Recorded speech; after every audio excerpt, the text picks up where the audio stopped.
அன்பார்ந்த இணையதள நேயர்களை மீண்டும் www.qcrc.in என்ற இணையதளத்திற்காக நியூஸ் தமிழ் செய்தி அறிக்கையில் உங்களை சந்திப்பதில் பெருமகிழ்ச்சி அடைகிறோம்.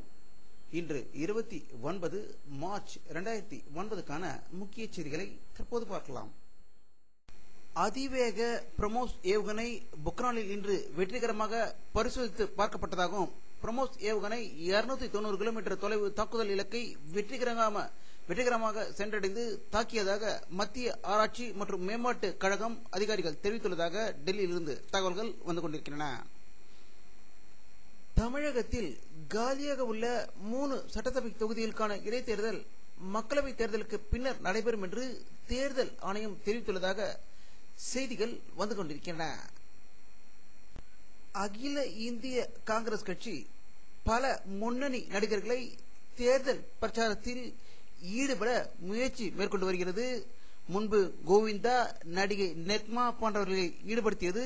தற்போது சல்மான் கான் உத்தரப்பிரதேச மாநிலத்தில் காங்கிரஸுக்காக பிரச்சாரம் செய்ய போவதாக தகவல்கள் வந்து கொண்டிருக்கின்றன. தேசியவாத காங்கிரஸ் கட்சி தலைவர் திரு சரத்பவார் வெளியிட்டுள்ள ஒரு அறிக்கையில் பாரதிய ஜனதா கட்சி தலைவர் திரு எல்.கே. அத்வானிக்கு இந்தியாவை வழிநடத்தும் பலம் இல்லை என்றும் அவருக்கு அந்த பலம் கிடைக்க போவதில்லை என்றும் கூறியதாக செய்திகள் வந்து கொண்டிருக்கின்றன. திமுக மற்றும் அதன் கூட்டணி கட்சிகளுக்கிடையே தொகுதி பங்கீடு அறிவிக்கப்பட்டுள்ள நிலையில் காங்கிரஸ் கட்சிக்கு 16 தொகுதிகள் ஒதுக்கப்பட்டுள்ளதில் வடசென்னை, காஞ்சிபுரம், தருமபுரி, ஆரணி, கள்ளக்குறிச்சி, திருப்பூர், கோவை, திண்டுக்கல், மயிலாடுதுறை, சிவகங்கை, தேனி, விருதுநகர், தூத்துக்குடி, தென்காசி, கன்னியாகுமரி மற்றும் புதுச்சேரி தொகுதிகள் ஒதுக்கப்பட்டுள்ளதாகவும் இதில் வடசென்னை தவிர மற்ற தொகுதிகள் காங்கிரசுக்கு ஒதுக்கப்படுவது உறுதி என்று செய்திகள் வந்து இருக்கிறது. விடுதலை சிறுத்தை கட்சிகளுக்கு 2 தொகுதிகளும், முஸ்லிமுக்கு 1 தொகுதியும் ஒதுக்கப்பட்டிருக்கிறது. இதை பற்றி நம்முடைய அரசியல் கருத்து கேட்டபோது இலங்கை தமிழர்களுக்காக காங்கிரஸ் கட்சியை காரி துப்பிய திரு விடுதலை சிறுத்தைகள் தலைவர் திரு தொல் திருமாவளவனுக்கு 2 தொகுதிகள் கிடைத்திருப்பது மிக சந்தோஷமான விஷயம் என்றும், விடுதலை சிறுத்தைகளை பிரிப்பதற்காக முயற்சி செய்த ஆரிய பார்ப்பனிய குடிதாங்கி பத்திரிகைக்கு மரண அடியை கருணாநிதி கொடுத்திருக்கிறார் என்றும், ஞானசேகரனை விட்டு தூண்டிவிட்ட இந்த கட்சிக்கு மரணடி விழுந்திருக்கிறது என்று அந்த பத்திரிகை மீது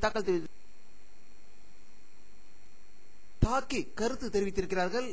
இப்படிப்பட்ட வேலையில் ஈடுபடும் ஆரிய பார்ப்பனிய குடிதாங்கி பத்திரிகையை ஒழிப்பதற்கான வேலைகளையும் தமிழகத்தில் உள்ள திராவிடர்கள் செய்ய வேண்டும் என்று கருத்து தெரிவித்திருக்கிறார்கள்.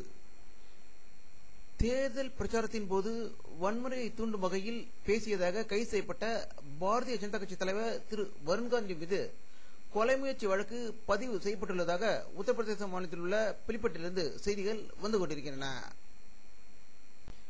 ஜனநாயக முன்னேற்ற கழக நிறுவனர் ஜெகத் ரட்சகன் திமுகவில் இணைந்ததாக தகவல்கள் வெளியாகிக் கொண்டிருக்கின்றன.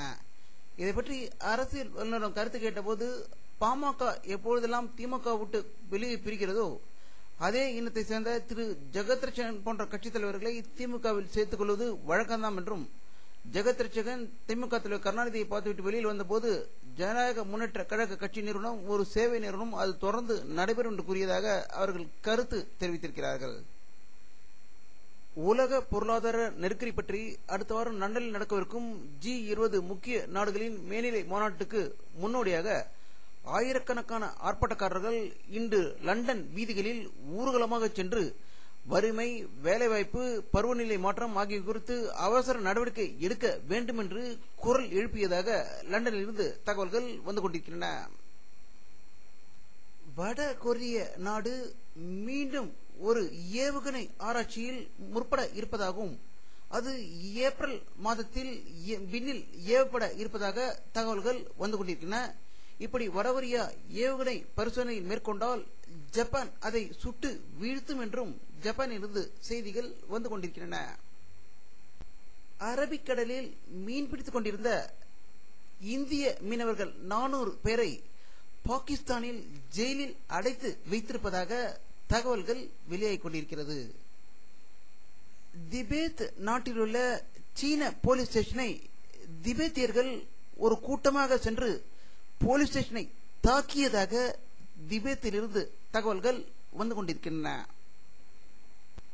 பூமியை பாதுகாப்பது, எரிபொருள் விரயத்தை தடுக்கும் நோக்குடன் 1 மணி நேரம் விளக்கு அணைப்பு பிரச்சாரம் உலகம் முழுவதும் நடைபெற்றதாகவும், சிட்னியில் ஆரம்பிக்கப்பட்ட இந்த திட்டம் 1 மணி நேர விளக்கை சிட்னியில் அணைத்து அங்கு உள்ளவர்கள் அனைவரும் இதில் ஈடுபட்டதாக சிட்னியில் இருந்து தகவல்கள் வந்து கொண்டிருக்கின்றன. இந்த ஆண்டு இந்தியாவில் ஐஐடியில் என்ட்ரன்ஸ் எக்ஸாம் எழுதுவதற்கு 5 லட்சம் மாணவர்கள் முன்வந்து உள்ளதாக ஐஐடி கான்பூரில் இருந்து தகவல்கள் வந்து கொண்டிருக்கின்றன. இந்தோனேஷியாவில் இன்று கடுமையான நிலநடுக்கம் ஏற்பட்டதாகவும், இது லிட்டர் அளவுகோலில் 6.2 பதிவாகியிருப்பதாகவும், சேதம் குறித்த தகவல்கள் எதுவும் இதுவரை வெளிவரவில்லை என்று இந்தோனேஷியாவிலிருந்து தகவல்கள் வந்து கொண்டிருக்கின்றன. சர்வதேச விண்வெளி ஆராய்ச்சி கூடத்துக்கு தேவையான சூரிய சக்தி கருவிகளை ஏற்றிக்கொண்டு அமெரிக்காவின் டிஸ்கவரி விண்கலம் கடந்த 15ஆம் தேதி விண்வெளிக்கு புறப்பட்டு சென்றது. அது தற்போது அமெரிக்காவில் உள்ள புளோரிடாவில் உள்ள கெனடி ஆராய்ச்சி மையத்தில் பத்திரமாக தரை இறக்கப்பட்டதாக செய்திகள் வந்து கொண்டிருக்கின்றன. வானிலை அறிக்கை 29 மார்ச் 2009 பிற்பகல் 3 மணி எடுக்கப்பட்ட சேட்டலைட் புகைப்படத்தை தற்போது பார்த்துக் கொண்டிருக்கிறீர்கள். தமிழகத்தில் மேகமூட்டம் எதுவும் தெரியவில்லை. வெயிலின் தாக்கம் அதிகமாக இருந்ததாகவே தமிழகத்தில் உள்ள அனைத்து பகுதிகளிலிருந்தும் செய்திகள் வந்து கொண்டிருக்கின்றன. இத்துடன் இந்த செய்தி அறிக்கை நிறைவடைகிறது. மீண்டும் நியூஸ் தமிழ் செய்தி அறிக்கையில் உங்களை சந்திக்கும் வரை உங்களிடமிருந்து விடைபெறுவது உங்கள் கே பாலாஜி. நன்றி.